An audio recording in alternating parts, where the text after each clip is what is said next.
जय श्री कृष्णा दोस्तों, आप सभी को कृष्ण जन्माष्टमी की हार्दिक शुभकामनाएं। आप सभी जानते हैं कि कृष्ण जन्माष्टमी होता है कान्हा जी का बर्थडे सेलिब्रेशन। पर क्या आप ये भी जानते हैं कि कान्हा जी के जन्म के पीछे एक बहुत लंबी कहानी है? तो क्या आप सुनना चाहेंगे वो कहानी? आइए सुनते हैं कि क्या है वो कहानी। बहुत सालों पहले मथुरा नगरी में एक कंस नाम का राजा राज्य करता था। राजा कंस बहुत निर्दयी था। वो अपनी प्रजा को बहुत परेशान करता था। एक बार आकाशवाणी हुई, हे राजा कंस, तुम अपनी जिस बहन देवकी से इतना प्रेम करते हो उसी की 8वीं संतान तुम्हारा वध करेगी।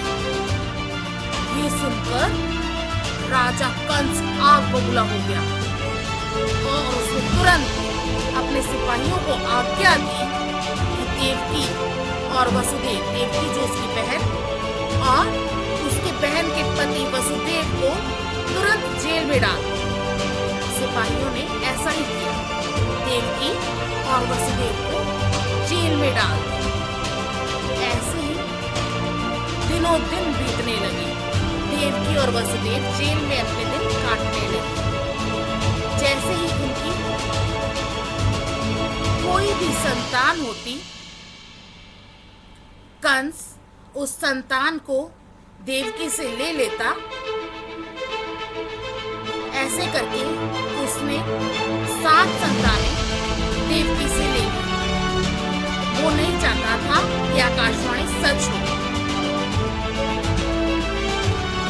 अब वसुदेव और देवकी बहुत चिंतित थे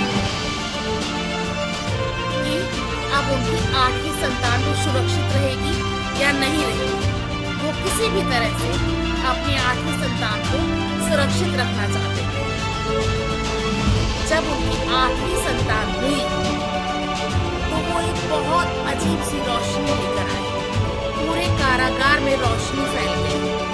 उनकी बेड़ियां अपने आप खुल गई। जेल के दरवाजे अपने आप खुलने लगे।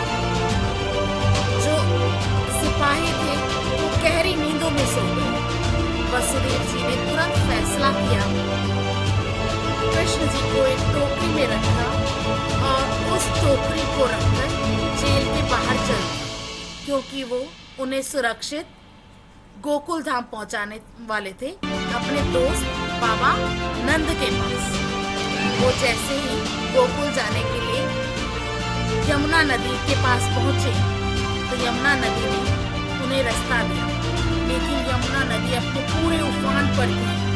जैसे यमुना नदी कृष्ण के बाल रूप के दर्शन करना चाहती है और उनके चरण स्पर्श करना चाहती है। ऐसे लग रहा था मानो पूरी कायनात कृष्ण के बाल रूप के दर्शन करना चाहती है। तभी शेषनाग वहां पहुंचे और उन्होंने बाल कृष्ण के ऊपर अपना फन इस तरह से फैला लिया जैसे कि वो छाता करके बैठे और बाल कृष्ण की सुरक्षा कर रहे हो बारिश से।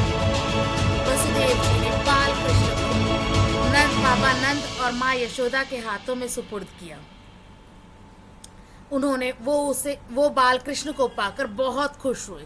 उन्होंने उसे बहुत दुलार किया। जैसे ही बाल कृष्ण बड़े हुए उन्होंने बहुत सारी लीलाएं की। मक्खन उन्हें बहुत प्यारा था। वो माखन चोरी करते, दोस्तों के साथ खेलते। दोस्त जो ग्वाले थे, जिन्हें वो ग्वाले बोलते, वो गायों से बहुत प्यार करते थे। गोपियों के साथ नृत्य करते थे। बांसुरी बजैया थे, बांसुरी बजाते थे। इतनी मनमोहक बांसुरी बजाते थे कि जब वो बांसुरी बजाते सभी गोकुल धाम वाले उनकी बांसुरी सुनकर मनमोहित हो जाते थे।